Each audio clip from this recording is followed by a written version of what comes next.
Well, as always, it's my pleasure to be here. It's my pleasure to share. Thank you all for coming. Today, if you remember, we are going to talk about eliminating the highs and lows. And do you want them on? You know what? Maybe I can just do this one. Does that one give you guys enough room to see it back there? Is that good? Instead of blasting everything from the top, we can just do this one. In fact, I can even do a little side light here too. There we go. Maybe there was a reason I did this when I did this room years ago. We're going to talk about the highs and lows. Before we start drawing pictures or making it visible in this way, I just want to take a second and talk about why it's so important and all the processes that are affected in the highs and lows. The ironic part is, for 15 years now I've been in practice, and I don't really hear a whole lot of people complain about this part of it. So if we look at our axes of life and we're traveling along, I don't hear a whole lot of people complain about this area.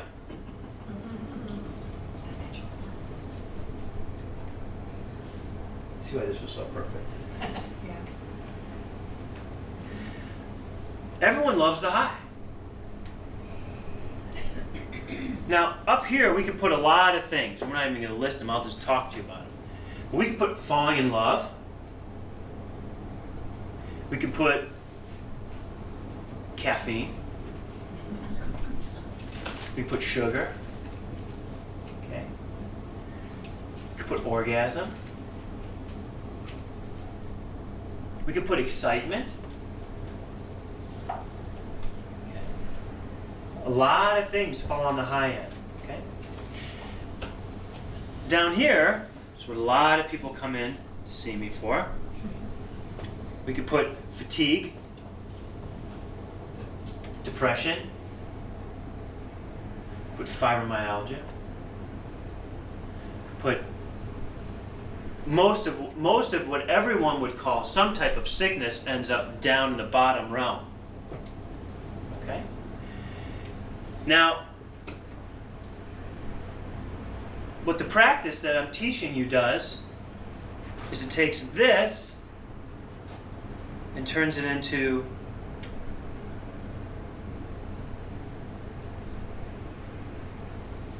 that.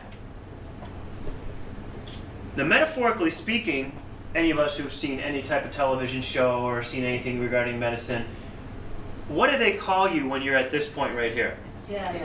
Dead. Flatline, right? Okay? And the funny part is, what have I been telling you all has been happening to me as I've been practicing these teachings and I'm practicing you. I've been what? More alive. I've been more alive, but what my person has been doing what? What's left of me is what? Balance. Slowing down, go deeper. What's left of me is dying. Because in this space, when there's less of me, what is there more of? Spirit, God, infinite. Okay? Most people who start to see me in one of these two cycles, okay? Most of them in this cycle. But what you want to remember is that sometimes you go into that cycle off the bat. Rarely. Almost always you get into that cycle. Oh, I love you for this. This is so perfect for you. Almost always you end up in this cycle. This cycle takes you down here.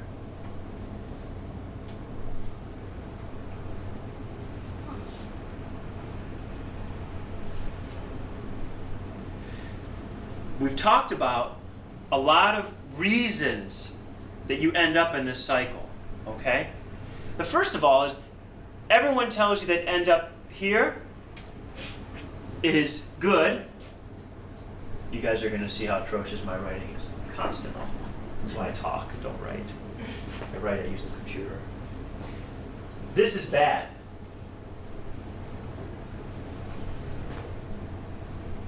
The beauty of it is, as you leave tonight, you'll realize that both of these are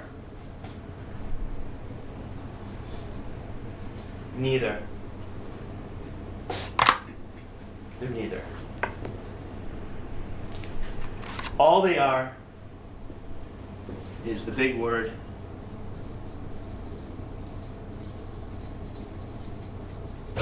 imbalance. Just imbalance. No judgment. Remember? Remember all our first classes? We don't judge anything because we really don't know what anything is.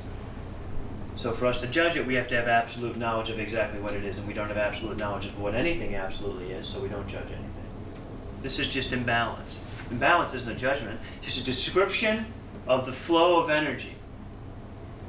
Because although at this exact point, this balances out that, if they're perfectly the same, it is still, you are arriving to a point of balance here through a process that is what? Imbalanced, out of balance. This is how most of you, and me to a much smaller extent, but like I said, I'm a millisecond ahead of you, so it's not like I'm looking down on you. I'm just saying, for the most part, I look at all you, that you're all learning through this up and down, up and down, up and down, up and down, up and down, up and down. And even when you come to see me down here, and I help you get to this point, I have to tell you, now be careful, because you're going to start to have energy again, and you're going to start to feel better again, and you're going to start to feel like you want to go up again. Why? Well, this is habitual.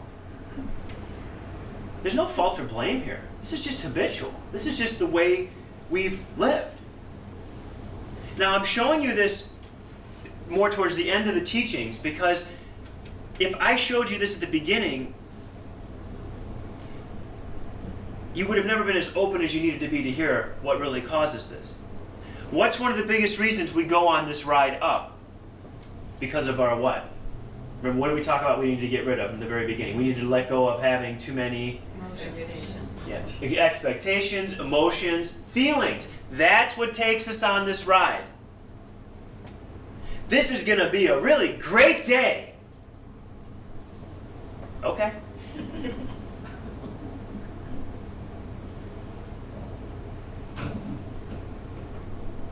I'm so in love. Okay.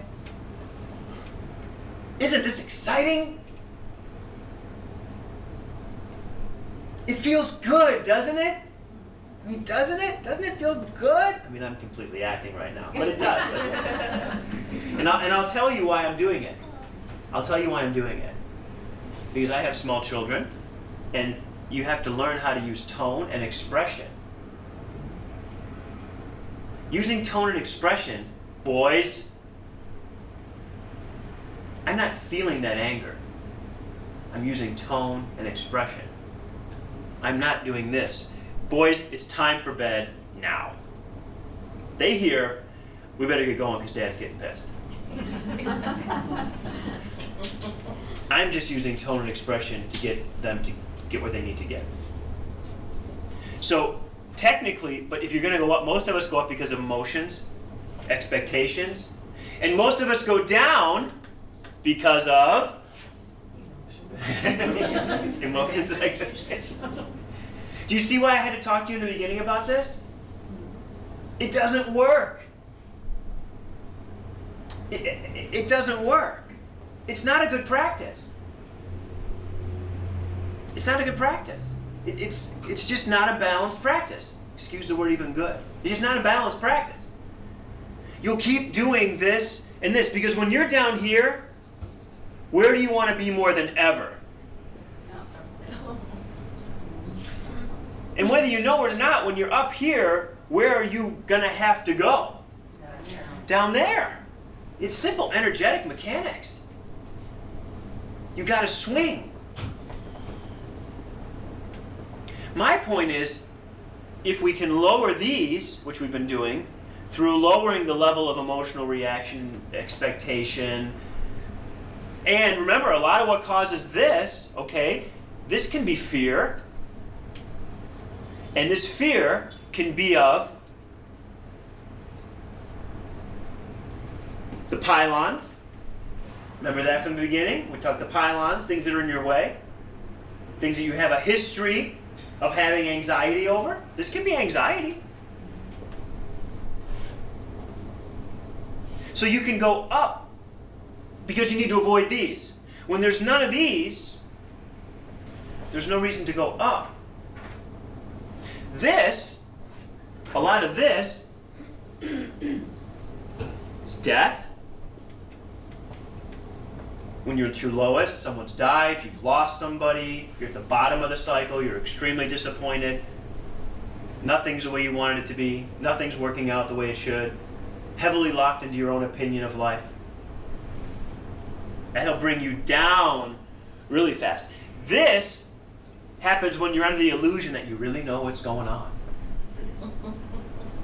God, it's just like I thought it was going to happen. It's amazing. Until it doesn't, and then it goes down. Which is why I stay in the constant state of I don't know. I'm in a choiceless surrender into a space of unconditional love, acceptance, and peace with whatever, whenever, however life is happening around me. There is no other way to get from this space to this. And this is, there's a, ideally, even in that straight line, if we looked at it, there's probably some minor polarization back and forth, which is natural. But, for all intents and purposes, I'm dead. Okay? Does this make sense to everybody? Highs and lows?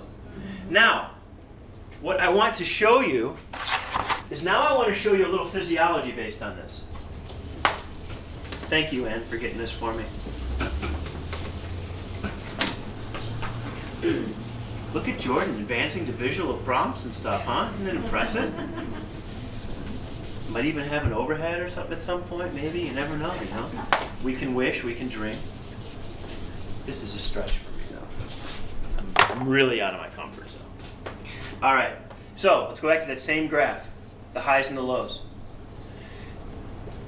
Both of these areas, okay, to get from here to here and to get from here to here are very energy intensive. Very energy intensive. We are energy. We are masses of energy. So literally, to get from here to here, you need energy. To get that energy, you need to eat food. You need to break those energetic bonds to that food. I'm making this very pragmatic for you now. So you start to understand why you have enough energy or why you don't. It's not a mystery. No rabbit in the hat here. This and this are very energy intensive processes, as well as this and this. Because if you're going up a hill, does it take energy? And if you're trying to slow down, coming down a hill, does it take energy? We just call one, we'll just use G's, one is the gas, and one is the brake. But they both are energy intensive. So to go from here to here, you have to eat food, break the bonds, take that energy out of that food, get it into your system, and then you have to use it. Because all this is an incredibly energy-intensive endocrine response. And when we talk about the endocrine system, you guys are going to get some physiology tonight. We're talking about the whole limbic system, which is your primitive brain system. We're talking about the pituitary, the adrenals, the thyroid, the gonads, male or female, the pancreas. I'm just listing the endocrine system, as well as the whole CNS, central nervous system.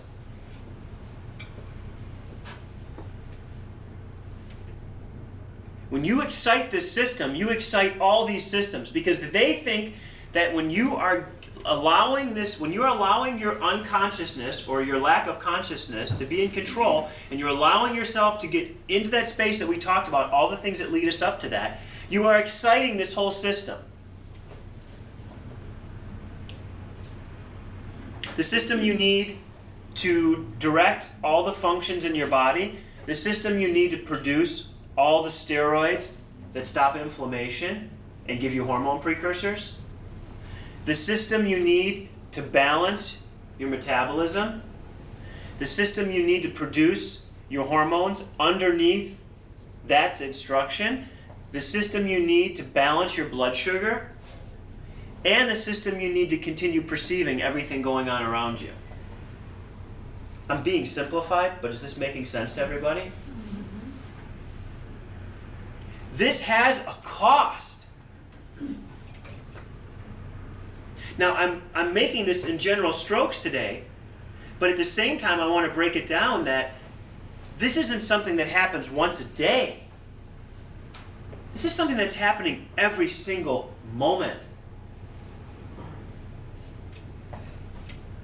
Therefore, as I pragmatically looked at why people were tired or depressed or this or that, I was shown that if you look at it this way, it becomes completely obvious.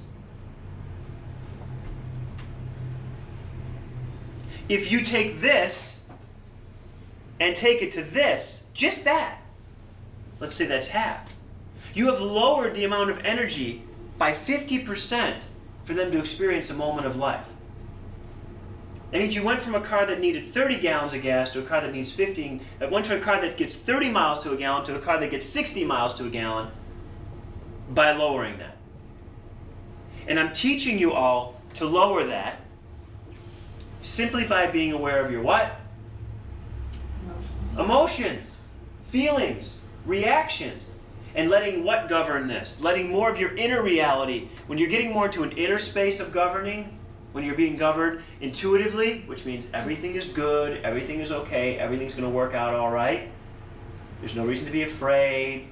This is a good experience. This is a gift of God. We're here to experience this infinitely. Is this okay? You will then use far less energy in this space going through here. This is the ultimate intuitive reality. This is the ultimate reactionary reality, or what I've called perceptual navigation. When you're living your life perceptually navigated, it is impossible not to go up and down like that. Because you are using this system, your central nervous system, which does nothing but gather data, send that data to this system, the limbic system, and the limbic system's interpretation of that data, based on your past experience, puts into motion a chemical reaction in all these glands.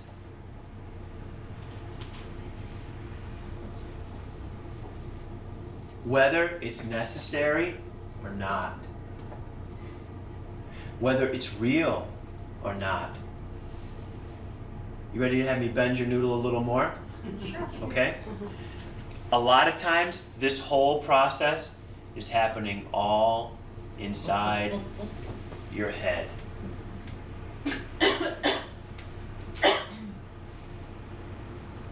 That's the stinker about the central nervous system. It isn't only gathering information from the outside reality, it's gathering information from your own thoughts.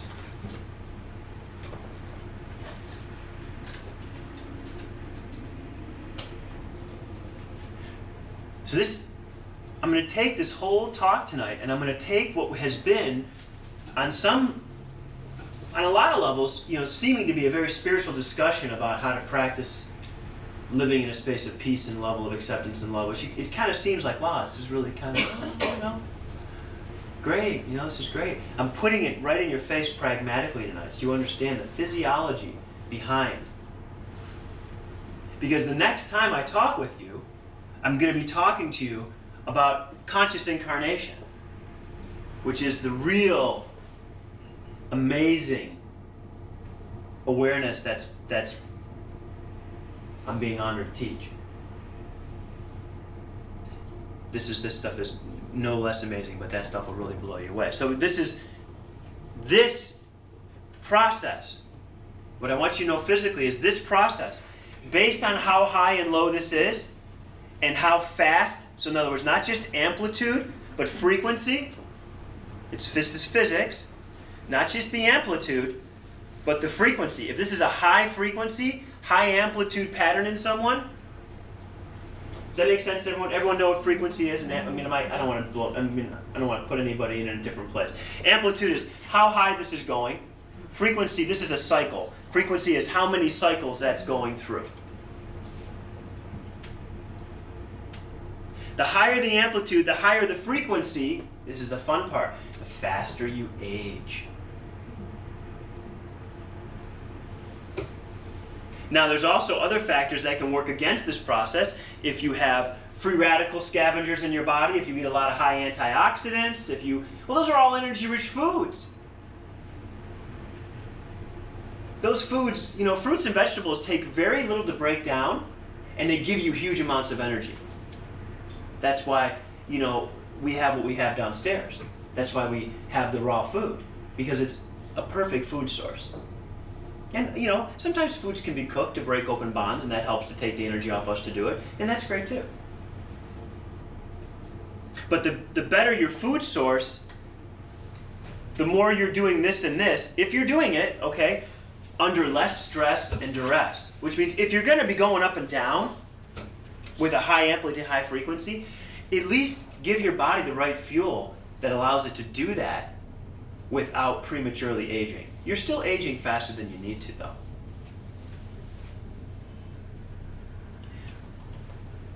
Low frequency, okay, lower amplitude to the point where we go here to here, that's a less energy intensive reaction. That allows the aging process to be slowed down. And aging process doesn't mean you're going to live longer. It means you're going to live in a healthier state as long as you live. Because we're not about living longer here, because how long are we all going to live? Forever. So we're not about quantity, it's about quality. That allows us to do this. And, okay, now I'm going to take us to another step. It not only does it allow it to do that with more balance and more, we are in a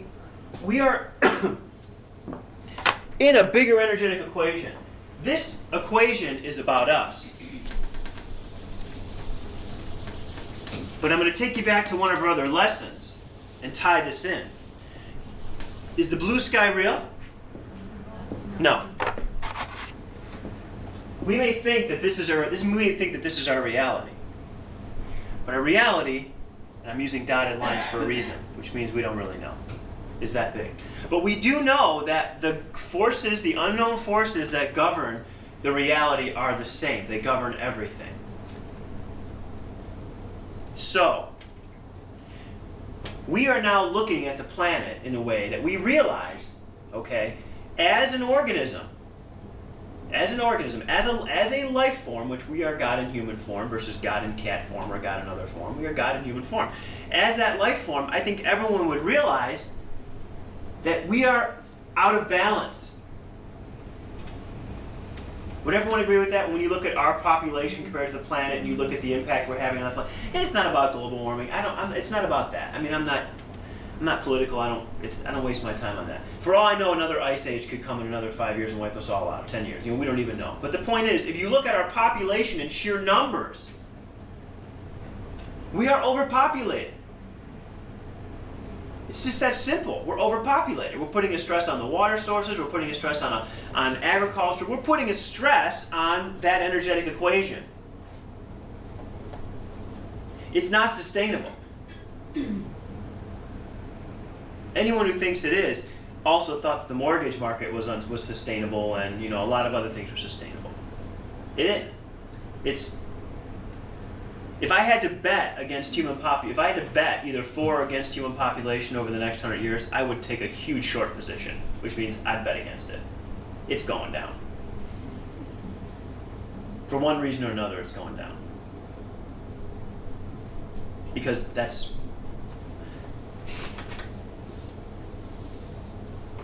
you can't get away from that. And it doesn't mean I'm apocalyptic or I'm negative or anything. These teachings are not about that. They're just very pragmatic. Look at the pattern. Okay?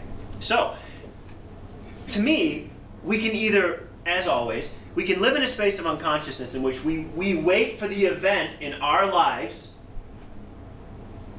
to bring pain, suffering, discomfort because we're out of balance, remember that? Or we can live in the center as intuitives are meant to, and we can start changing our energetic equation as organisms now and avoid as much of the potential suffering as we can by being in balance. And to what extent we'll suffer then will just be what we can't accept. But we'll know in our hearts that we took a peaceful road and did the best we could to come into balance. All right, so how do we do that? Well, this going to this all happens with the practice.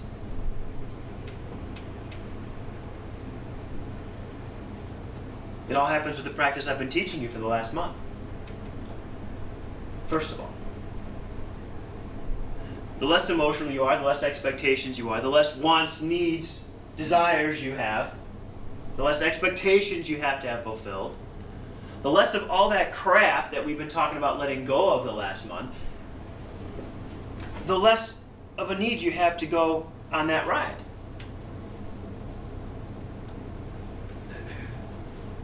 You live a more sustainable life. You live in a more steady state. You are, by doing this, by doing what I've been teaching you, you are removing the volatility from your system. This is an effect, even though it has a pattern, I'm using it as an example, but a lot of this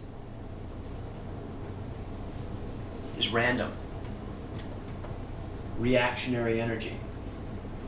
You're creating more randomness in your equation. This is much more of a steady state, which means it's sustainable. Still adaptogenic, still able to be open, even more so when I talk to you next week, but much more stable. I'm going to use an example because I've talked about this with you, and I'm going to use an example, and I'm going to leave it anonymous just because the person, might be here. But a miracle for me as the teacher of what I'm teaching said, I had a cat that passed away, and I wasn't even all that sad. This is a person that loves her cats like we should, like their fellow life forms.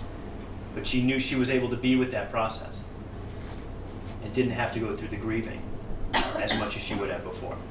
Which means she was in a much more sustainable relationship with death and loss, wasn't she? She didn't go into the... All these things matter. All these things matter. This is all a part of a greater equation. And the equation of the universe is really this. Maybe a little... For the most part, the universe is just doing what it's doing. It doesn't care. It doesn't have emotions. It doesn't have feelings. It's just doing what it's doing. And the force of that universe, which we call God, that infinite force that creates and causes the universe to go in a specific way, it doesn't care either. So, I don't mean to, I love God because I love that force that's given me an opportunity to experience this amazing, amazing, amazing reality. But, let's not get all personal. Because personal, when we personalize that experience, which one are we more prone to have? A or B? A. Completely.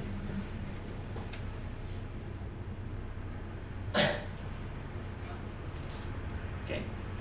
Now, back to this. Now that you all understand that this is not sustainable. This pattern is many times initiated, okay, and this pattern are many times initiated by the inability to let go and surrender. I want it, I can't have it. Free fall. Boom, rock bottom. I got to get out of this place. It sucks. Life is good. I want it. I want it. I want it. I want it. I want it. I want it. I want it. I can't have it. Boom. Down it goes again. So the inability to completely surrender takes you on these rides. If you're in that space of oneness, complete level of, unconditional love, acceptance, peace, okay? Why would you have any reason to leave that? It's as it should be, it's as it should be, it's as it should be, it's as it should be, it's as it should be, it's as it should be. It's amazing, it's beautiful, it's perfect, it's as it should be, it's as it should be, it's as it should be. And how long is it going to be as it should be?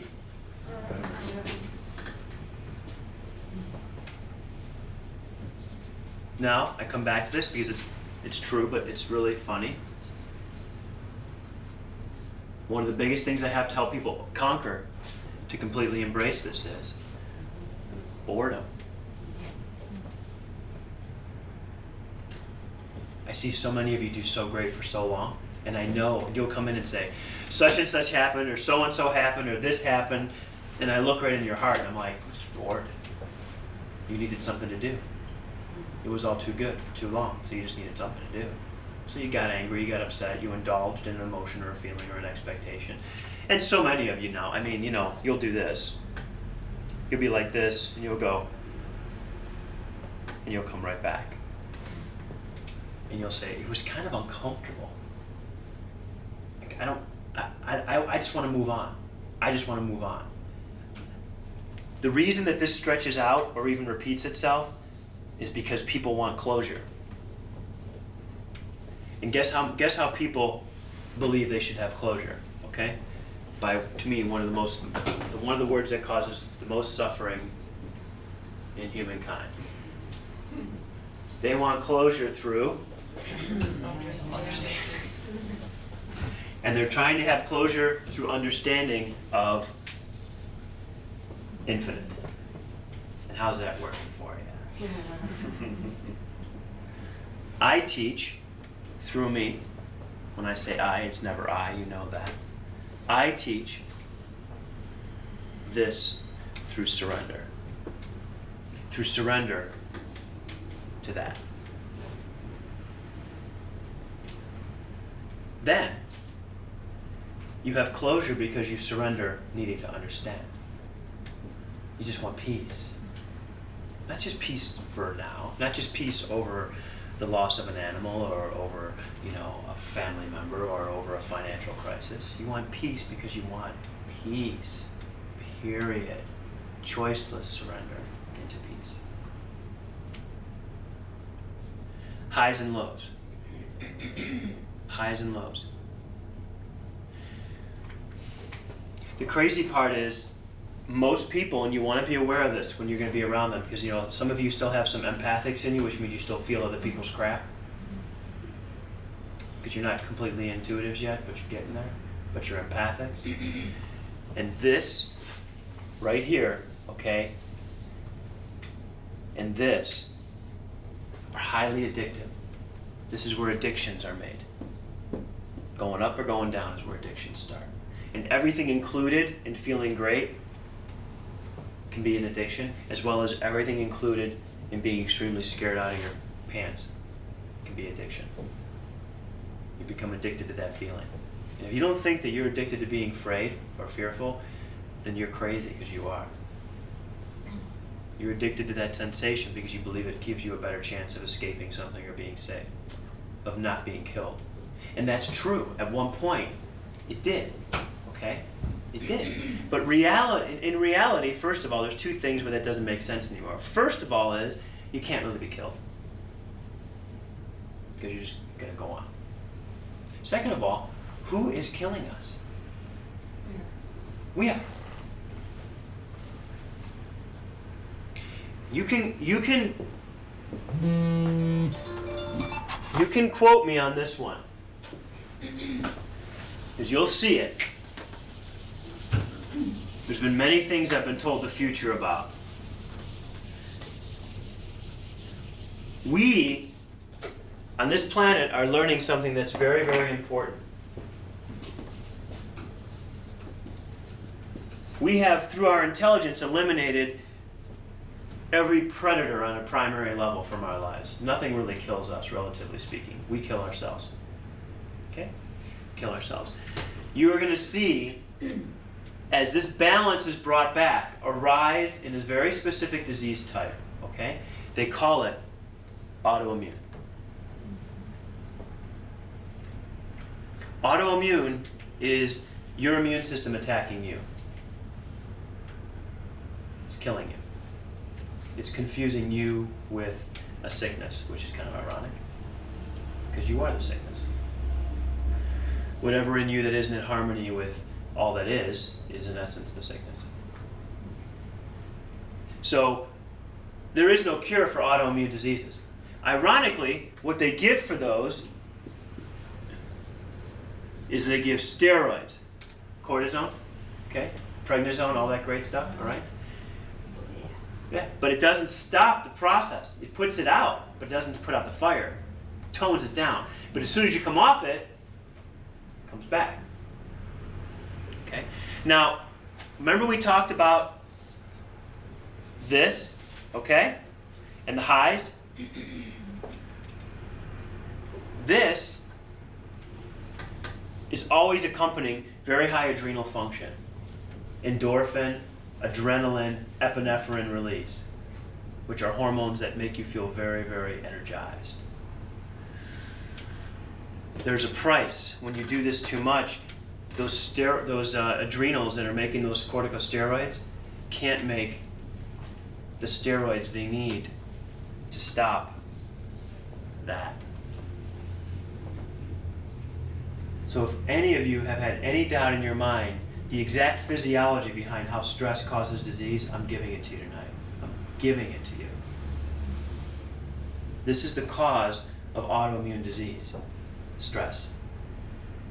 Sustained, shouldn't say sustained, unsustainable, sustained stress to a particular system or organ or gland that starts to break down. And once that system starts to break down, then the immune system recognizes that breakdown as an infection and further attacks it even more. And you begin suicide. You begin killing yourself. But in essence, you began killing yourself when you went that way, didn't you?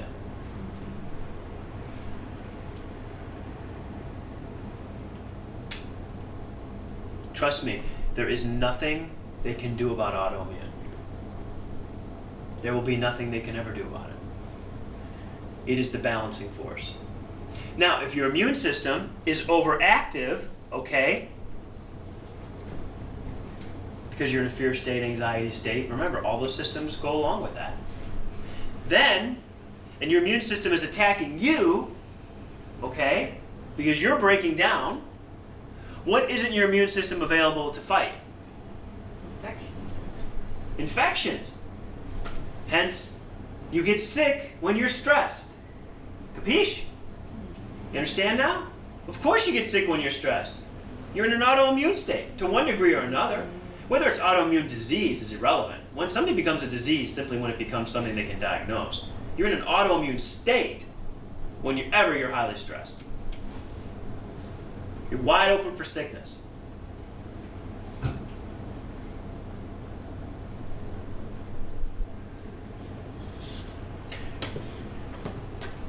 Which, it's okay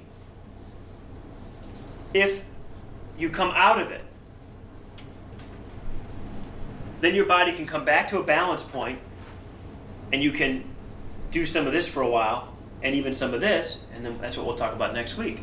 And you can recover, rebirth, regenerate, and move on. But the problem is, no one ever gets out of this. And sometimes they end up just doing this.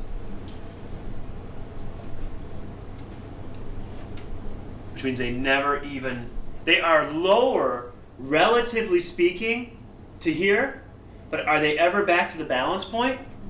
No. So their new balance point in their distorted reality becomes this. And that's when people have very interesting visits with me.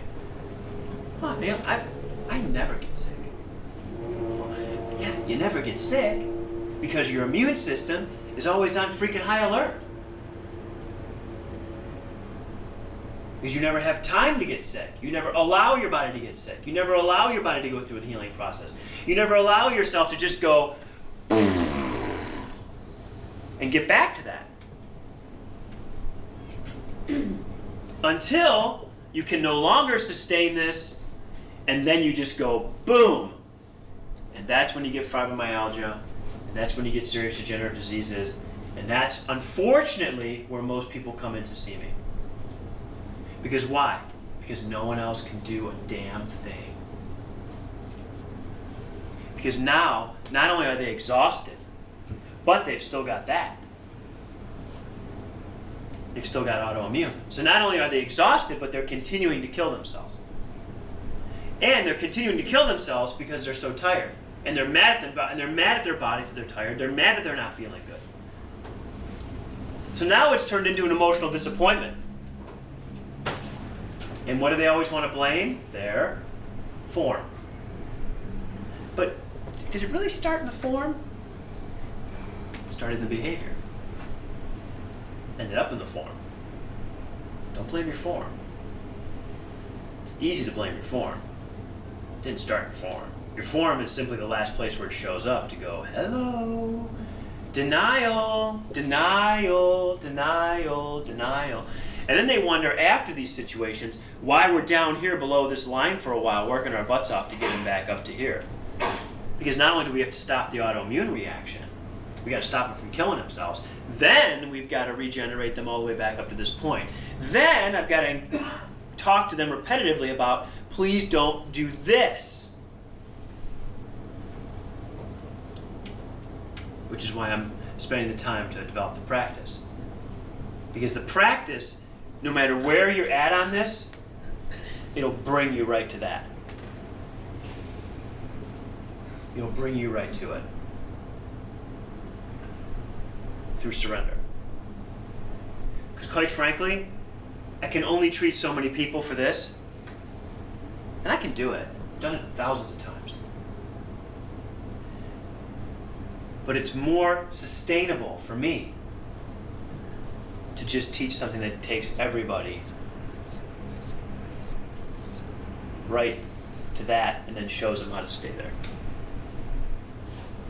Because many times to take people from this to that, you know, it can be energy intensive. And when you look at the world, as I was talking about, in the station that it's in right now, we really can't do it one at a time. It has to be done through practice. And so that's, but this is, you're going to see this. And they're finding that this is the reason for a lot of things. A lot of diseases are starting to go to autoimmune. They're starting to find that diabetes is tied to autoimmune.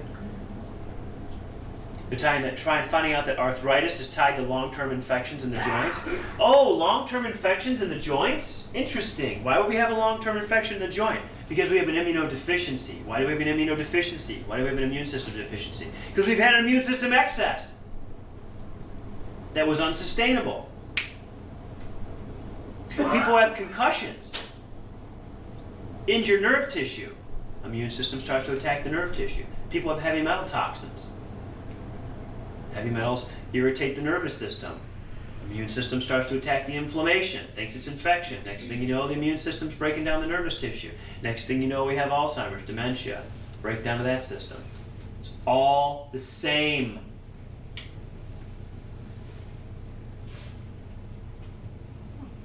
That's why I'm taking this time to help you understand why the first 4 to 5 weeks of our course was about letting go of all the things that caused this. Which is, a lot of it is just conditioned feelings and emotions. So, get rid of the highs and lows. Be. Don't feel. Be. Life is great. How are you today? I am wonderful. That's being in a space with the truth. You don't have to include an emotional expression. I'm great! Takes energy, doesn't it? I mean, just start thinking about it. Just start being conscious about, I mean, do you really want to spend your energy in that emotional expression? I mean, sometimes it's fun to express emotion, don't get me wrong. It's fun to watch a basketball game and get excited. But that's an occasion. It's kind of like sugar. I'm all right with everything every once in a while, a little bit. Have a little bit. Have fun with it. Have those salty pretzels, okay? Have that glass of beer every once in a while. But it can't be your modus operandi. You cannot go through life that way. It's not sustainable. And at some point, the reality will show you, most of the time in your form, that it's unsustainable, and you'll have to address that. And upon addressing that, coming back into balance, you'll balance. And if you stay in that balance point, you will no longer suffer in your form. This is the absence of suffering. This is just being.